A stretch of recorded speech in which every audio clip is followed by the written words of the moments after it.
I found my own worst nightmare printed on page 143 of a novel that had been sitting on the New York Times bestseller list for 6 straight weeks. Not a fictionalized version of it. Not something loosely inspired by it. The actual, specific details of a panic attack I described to my therapist 18 months earlier, details I had never once spoken aloud to another living person, including my own husband. My name is Bridget. I'm 36 years old, and 3 weeks ago, I discovered that my husband, Marcus, a novelist whose career had, until that exact moment, felt like something I'd genuinely, wholeheartedly supported for the entire 8 years of our marriage, had spent the preceding 2 years quietly photographing pages from a locked filing cabinet in our own home, a cabinet containing years of my private therapy notes and medical records, material I had specifically, deliberately kept locked away from everyone, including him. This is the story of how I found the first recognizable detail buried inside his novel's most acclaimed, most disturbing chapter, what it took to prove exactly where that detail had actually come from, and the specific, devastating legal reckoning that followed once I understood my husband hadn't simply been inspired by my pain. He had been methodically, secretly harvesting it. I need to tell you about who Marcus was before this discovery, because the specific, sustained trust one placed in him is exactly what made this betrayal so devastating, and so difficult to see coming. Marcus and I met in graduate school, both pursuing separate creative paths, his in fiction writing, mine in clinical social work, a career I ultimately shifted away from years later, though my own professional background in mental health made the eventual specifics of this betrayal considerably more painful to fully process. We married 5 years into our relationship, building what I genuinely believed was a partnership grounded in real, mutual understanding of each other's inner lives.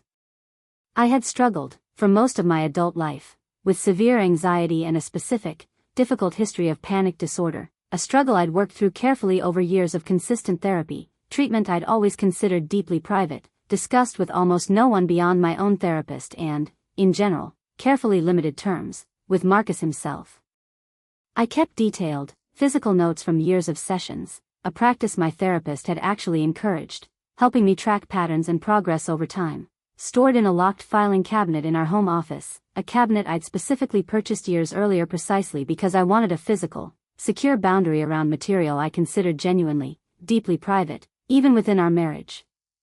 Marcus's own career as a novelist had grown steadily over our marriage, moving from modest literary fiction toward increasingly successful psychological horror, a genre shift he'd made roughly 3 years earlier that had, by the time of this discovery, produced his first genuine bestseller, a novel titled The Hollow Hour, which had, over its 6 weeks on the bestseller list, received considerable critical acclaim specifically for what reviewers repeatedly described as its uncannily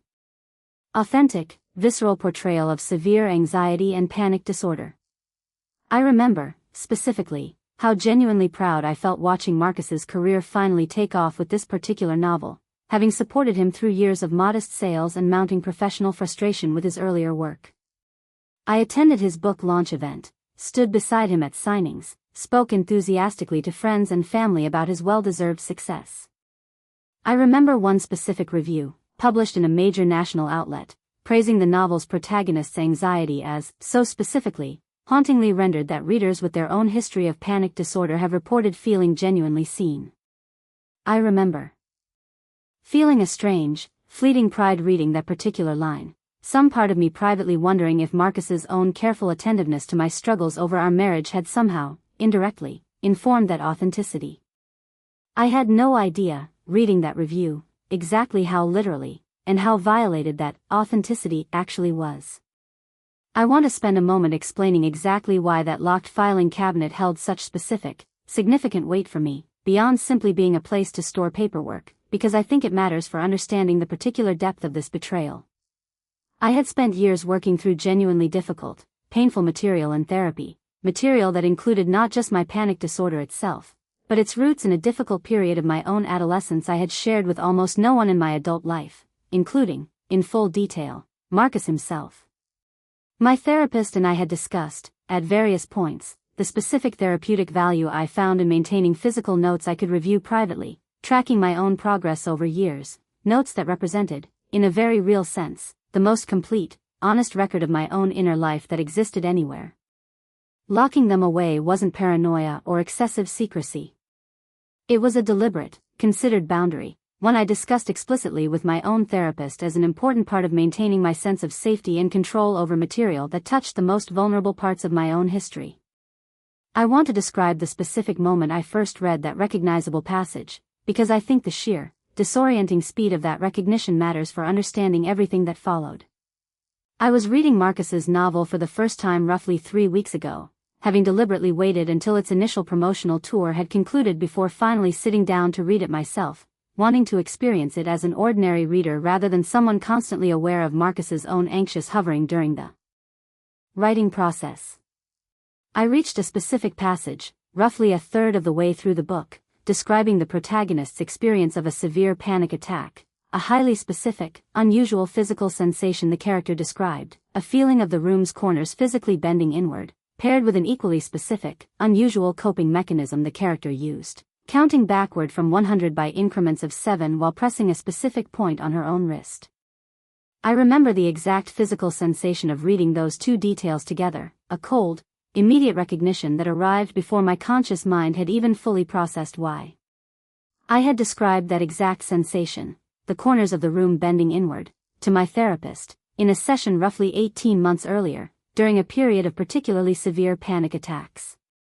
I had developed that exact coping mechanism, counting backward by 7s while pressing that specific point on my wrist, on my therapist's own suggestion, a technique I had never once, in 8 years of marriage, described to Marcus in that level of specific, clinical detail.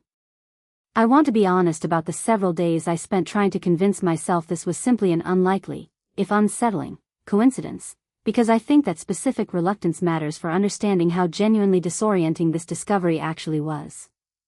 I told myself, initially, that severe panic disorder likely produces certain common, if unusual, physical sensations across many different people, and that Marcus, as a novelist who'd clearly researched anxiety and panic disorder extensively for his book, might simply have encountered similar descriptions during his own research process. I found myself searching online for any published accounts describing that same specific sensation, the bending room corners, hoping, genuinely, to find some existing source Marcus might have drawn from independently. I didn't find one. What I found instead, during that same search, was a second detail from the same chapter that I now recognized with the same cold, specific clarity, a very particular, unusual phrase my own therapist had used during one specific session, describing my anxiety as a held breath that never fully releases, language distinctive enough that I felt certain, searching for any prior published use of that exact phrase, that it hadn't come from any external source Marcus could plausibly have encountered independently. I sat with that second discovery for a long, difficult evening, understanding, with a growing dread I could no longer talk myself out of, that I needed to actually verify whether my own private, locked therapy notes had somehow, impossibly, made their way into my husband's published novel. I remember, specifically, going through the entire novel again that same evening, reading it a second time with an entirely different, considerably more alert attention than my first, ordinary read-through days earlier. I found, on that second pass, 3 additional passages that gave me the same specific, cold recognition, a description of a specific recurring nightmare I'd once detailed to my therapist, a particular phrase describing dissociation that I recognized as almost verbatim language from a session roughly 2 years earlier, and a scene depicting the protagonist's difficult relationship with her own mother that mirrored details from my own family history with an accuracy that felt, by that point, considerably beyond any remaining possibility of coincidence. That I checked my locked filing cabinet the following day, while Marcus was out of the house for a scheduled meeting with his literary agent, doing something I'd genuinely never had reason to do before, carefully, methodically comparing the current state of my stored therapy notes against my own memory of how I'd organized and maintained them over the preceding several years. I want to describe the specific, unsettling detail that confirmed my growing suspicion beyond any remaining doubt. I found, tucked into one specific folder, several pages slightly out of their original chronological order, a small, easily overlooked inconsistency I might never have noticed at all had I not been specifically, carefully looking for exactly this kind of disturbance. I remembered, with total clarity, having organized these notes strictly chronologically years earlier, a system I'd maintained consistently and had no memory of ever disrupting myself. I also found, examining the cabinet's lock itself more closely than I'd ever had reason to before, faint, barely visible scratch marks around the keyhole, the kind of marks that suggested repeated use of something other than the actual, original key I'd always kept separately, in my own dedicated jewelry box, rather than anywhere Marcus would have had regular access to. I remember standing in our home office for a long time that afternoon, staring at those faint scratch marks, doing the uncomfortable, escalating math of understanding exactly how long this must have been going on for a lock to accumulate that much visible wear. I photographed the marks myself, on my own phone, with a strange, methodical calm I didn't fully recognize in myself, some instinctive understanding already forming that I would likely need this documentation later, even before I'd consciously decided what my actual next steps would be. I retained an attorney the following week, a careful, direct practitioner named Patricia Alvarez who specialized in privacy law and intellectual property matters, an unusual combination of expertise that turned out to be exactly what this specific situation required. Patricia explained, in our first consultation, that what I was describing potentially implicated several distinct, serious legal concerns simultaneously. If Marcus had, in fact, accessed my locked, private records without authorization, this could constitute a violation of Maryland-specific statutes regarding unauthorized access to another person's locked, private property, even within a marriage, since a locked container generally signals a clear, legally recognized expectation of privacy regardless of the parties' marital relationship. Beyond that initial access violation, Patricia explained that publishing specific, identifiable details from my private medical and psychological history, without my consent, in a commercially successful work, could constitute a separate, serious civil claim for public disclosure of private facts, a recognized privacy tort in most states, particularly given how commercially successful and widely read the resulting novel had actually become. Patricia also raised a consideration I hadn't fully thought through myself, that Marcus's publisher itself might have separate, significant exposure once they understood the actual, unauthorized source of material they'd knowingly marketed as reflecting the author's own extensive research and craft, rather than misappropriated material lifted directly from his own wife's confidential therapeutic records. Patricia explained that this specific detail, the publisher's own marketing materials, which had explicitly praised Marcus's extensive independent research into panic disorder as the source of the novel's authenticity, actually strengthened my own position considerably, since it demonstrated the publisher itself had been misled about the material's actual origin, entitling them to their own separate legal remedies against Marcus once the truth emerged, remedies that would likely align with, rather than compete against, my own civil claim. I want to describe a specific, difficult conversation I had during this period, one I haven't yet mentioned, because it added its own particular weight to everything else I was processing. I told my own therapist, the same woman whose careful clinical notes had apparently ended up, without her knowledge or consent, in forming a best-selling horror novel, exactly what I'd discovered. I remember her reaction being a specific combination of professional concern and what I recognized as genuine, personal distress on my behalf, understanding immediately the full scope of what this meant, not just for me personally, but for the therapeutic relationship and confidentiality she had worked to maintain throughout years of our work together.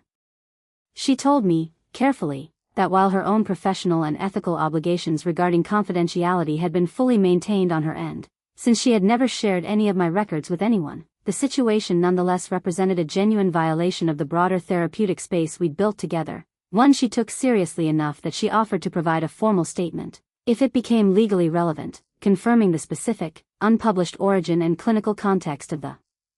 particular language and details I'd identified in Marcus's novel. Patricia connected me with a forensic document examiner, a careful specialist named Howard Reyes, whose analysis over the following several weeks would prove essential to establishing, definitively, exactly what had happened and how thoroughly Marcus's novel actually drew from my private records. Howard's analysis involved a detailed, page-by-page comparison between my actual therapy notes and Marcus's published novel, identifying, ultimately, 11 separate, specific instances where the novel's language, sensory details, or described coping mechanisms matched my own private, unpublished therapy notes with a specificity Howard's own professional assessment characterized as statistically implausible to have occurred through independent, coincidental development. Howard explained his methodology to me in some detail during our first meeting, describing an approach he developed over years of forensic linguistic work, comparing not just obvious content overlaps but subtler,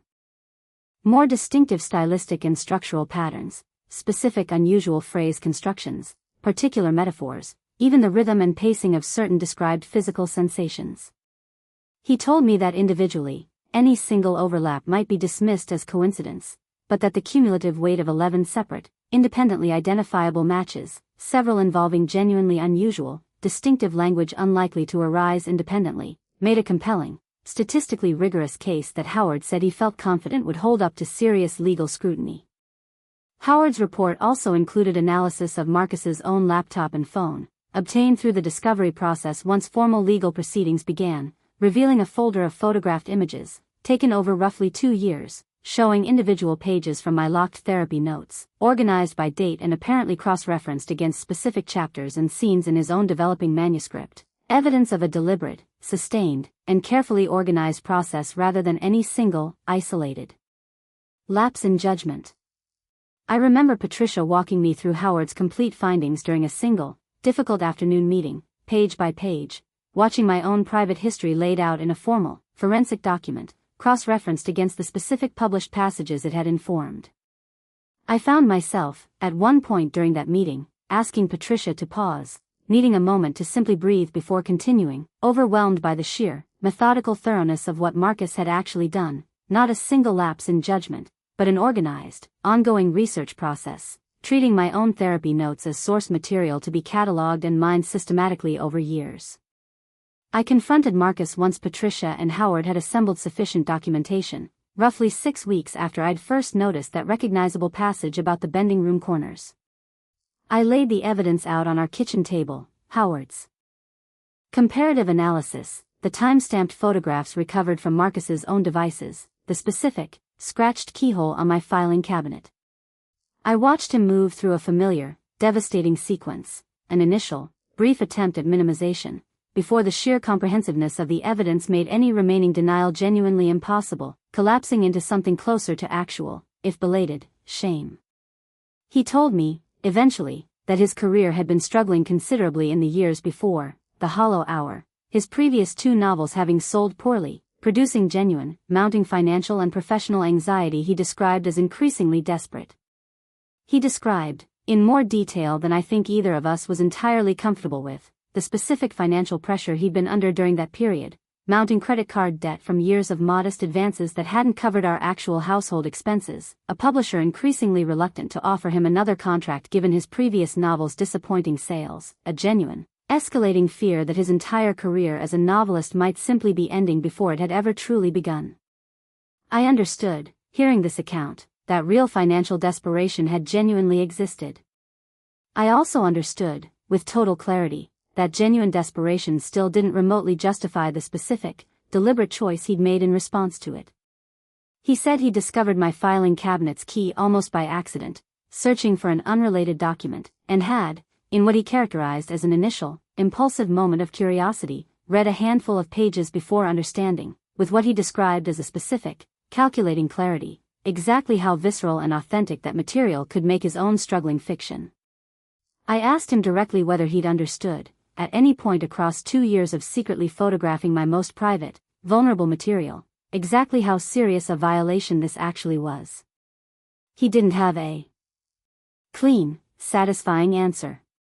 He described, instead, a familiar, escalating rationalization, an initial belief that he was simply drawing inspiration the way any writer might, gradually shifting into an understanding he could no longer fully deny, that he was directly, specifically lifting language and detail from material I had never consented to share with anyone, let alone publish commercially to a national audience. I asked him, too, whether he'd ever felt any specific guilt watching me attend his book launch, stand proudly beside him at signings, genuinely celebrate a success I had no idea was built, in significant part, on my own stolen pain. He was quiet for a long time before admitting that he had, particularly during the launch event itself, watching me speak enthusiastically to friends about how proud I was of him.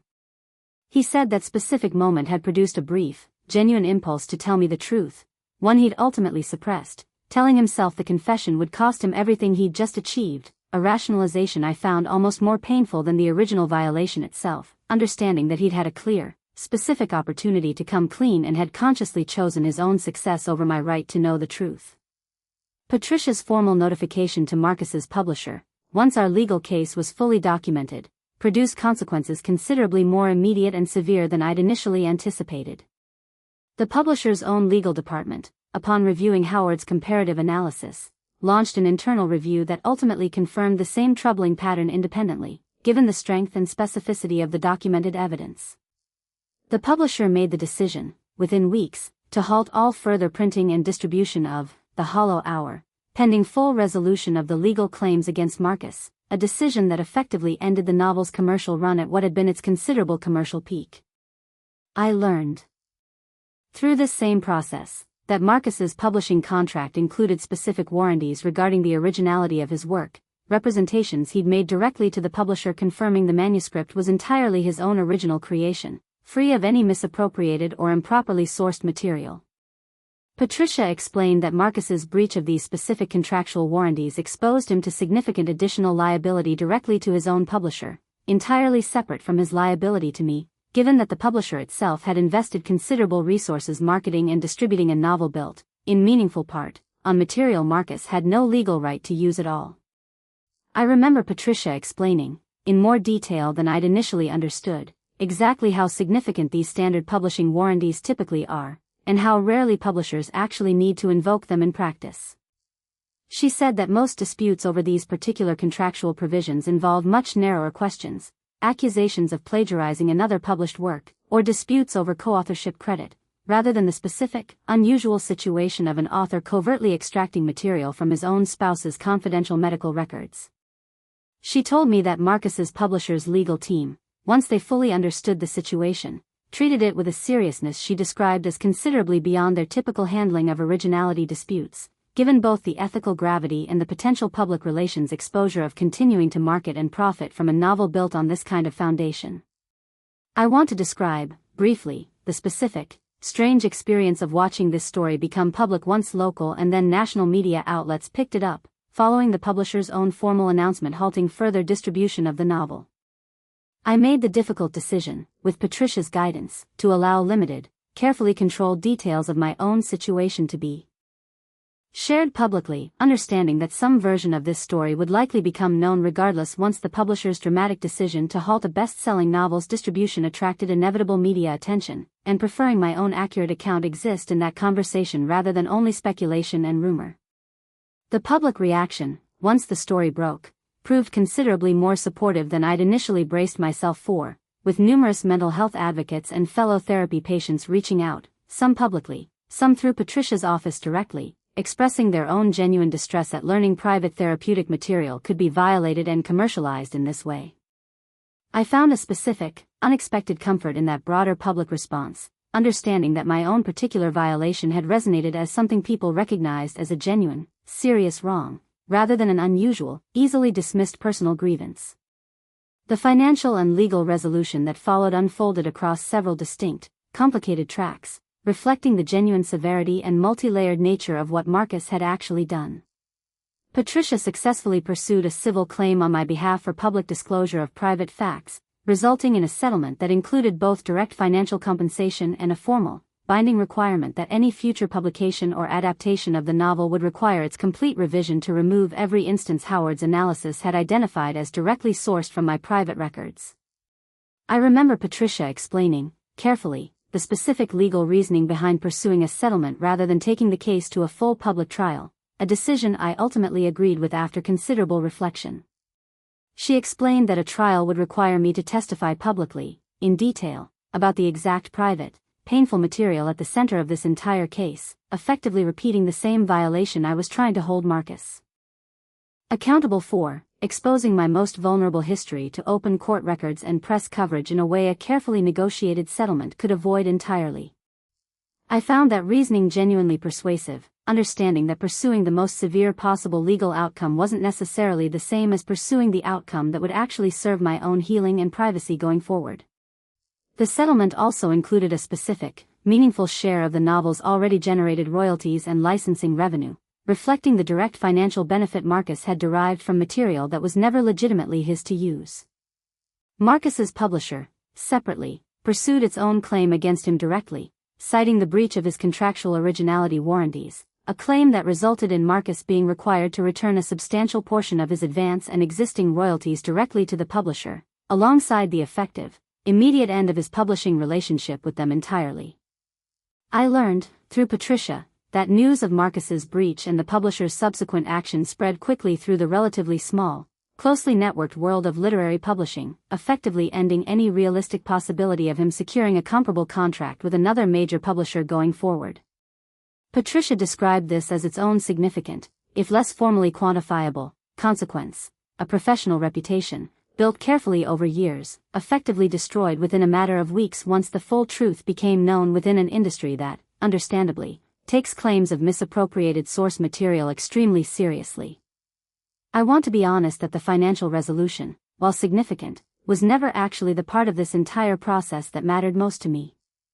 What mattered more was the formal, legal acknowledgement that what happened to me was a genuine, serious violation, not something I was overreacting to, and the practical, structural outcome of ensuring that novel, in its original form, would never again reach another reader. I want to address directly what happened between Marcus and me, since I understand this is the part of the story many people will be most curious about. Marcus and I separated within the same month I first confronted him with the evidence, a decision I made with a clarity that surprised even me, given how disorienting the initial discovery itself had been. I want to be honest that my decision wasn't purely about the legal violation itself, serious as that was. It was about the specific, sustained nature of the deception. 2 full years of quietly, deliberately mining my most private, vulnerable pain for his own professional and financial benefit, conducted directly alongside an otherwise seemingly ordinary, functioning marriage. I asked him, during one of our final conversations before formally separating, whether he had ever considered, at any point across those 2 years, simply asking me directly whether he could draw on my own experiences for his fiction, in some careful, consensual way that might have honored both his creative needs and my own genuine right to control my private story. He told me he'd never seriously considered that option, understanding, even in the moment, that I would very likely have said no, and that he'd made a conscious, deliberate decision to take what he believed he needed rather than risk that refusal. Our divorce, filed roughly 2 months after my initial discovery, proceeded through the same period as the broader legal proceedings against Marcus, a genuinely exhausting, overlapping process that Patricia helped me navigate carefully, ensuring the various legal tracks, our divorce, my civil claim, the publisher's separate action, remained properly coordinated rather than working against each other. I want to describe the specific, surreal experience of navigating these overlapping legal processes simultaneously, often finding myself moving directly from a meeting with my divorce attorney into a separate call with Patricia regarding the civil claim, then into correspondence regarding the publisher's own action, each conversation touching a slightly different facet of the same underlying betrayal, but requiring its own specific legal framework and strategy. I remember feeling, more than once during this period, a kind of exhausted disorientation at needing to compartmentalize the same painful violation into 3 distinct legal categories, even as I understood, intellectually, exactly why each track required its own careful, separate handling. I want to describe, briefly, the specific process of explaining this entire situation to my own parents and sister, since it added its own particular difficulty to an already exhausting period. My mother's first reaction focused, understandably, on genuine concern about my own emotional well-being, asking repeatedly whether I was getting adequate support processing what she recognized, immediately, as an extraordinarily specific and painful violation, one that touched not just my marriage but my own most private mental health history. My father, a more reserved man by nature, needed considerable time to fully process the specific mechanics of what I was describing, asking detailed, careful questions about the legal proceedings themselves, a specific, practical focus I recognized as his own way of processing difficult emotional information. My sister, who had actually recommended my own therapist to me years earlier, felt a particular, complicated guilt upon learning what had happened, despite my repeated reassurance that nothing about the referral itself bore any responsibility for Marcus's own deliberate choices.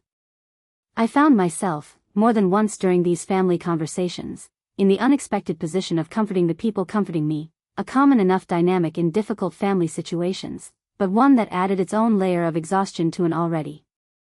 overwhelming period. I want to share something I've come to understand, in the months since this entire ordeal, about the specific, complicated relationship between creative work and other people's private, lived experience.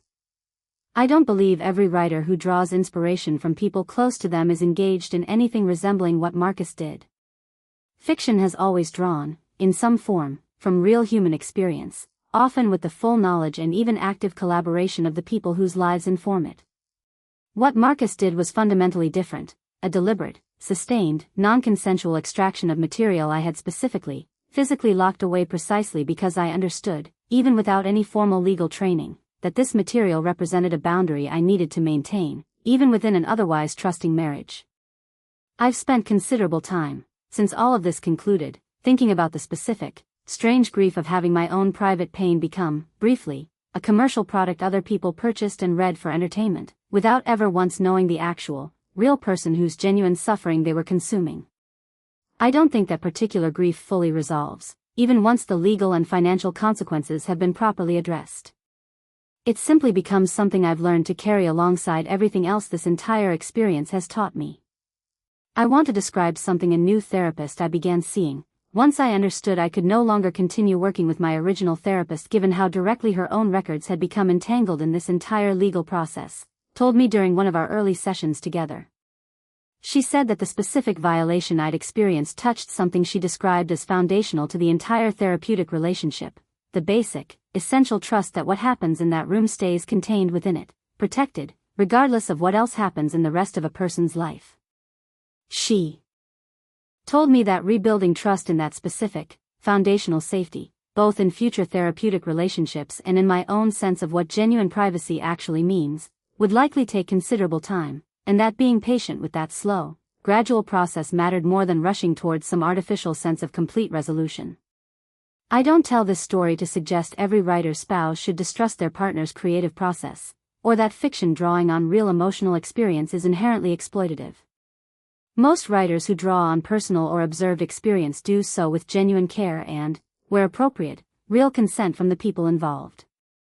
What Marcus did was the result of one specific person's deliberate decision to violate an explicit, physical boundary I had built specifically to protect my own most private history, extracting that material methodically, over 2 years, for his own commercial and professional benefit.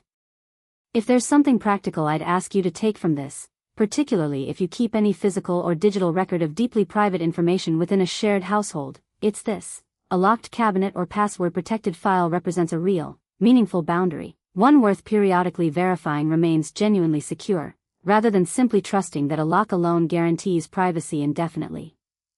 I trusted that locked cabinet completely for years, never once imagining I needed to actively verify its continued integrity.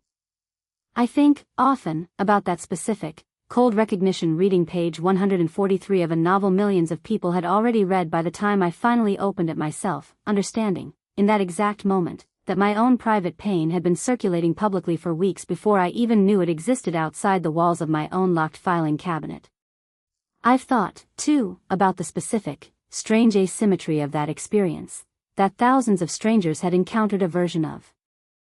My most private nightmares before I ever understood they'd been taken from me at all, meaning my own emotional discovery of this violation happened, in a sense, considerably after the actual violation itself had already been fully realized and consumed by an audience I would never meet or identify. That specific delay, between the actual harm occurring and my own awareness of it, is something I've had to sit with carefully, understanding that it changes, in some fundamental way, how a violation like this is actually experienced compared to more immediate, direct forms of betrayal. I got a legal acknowledgement that this violation was real and serious. I got the novel's original version permanently withdrawn from circulation. What I can't fully get back is the specific, unsettling knowledge of exactly how many strangers read my own private nightmares, genuinely believing they were simply enjoying a well-crafted work of fiction. If this story affected you, or if you've ever discovered that something you deliberately, carefully protected had been violated by someone you trusted completely, I want to hear about it in the comments. I read every single one. And if you haven't yet, subscribe. There are more of these stories, and more of what I've learned about protecting my own most private truths, every day.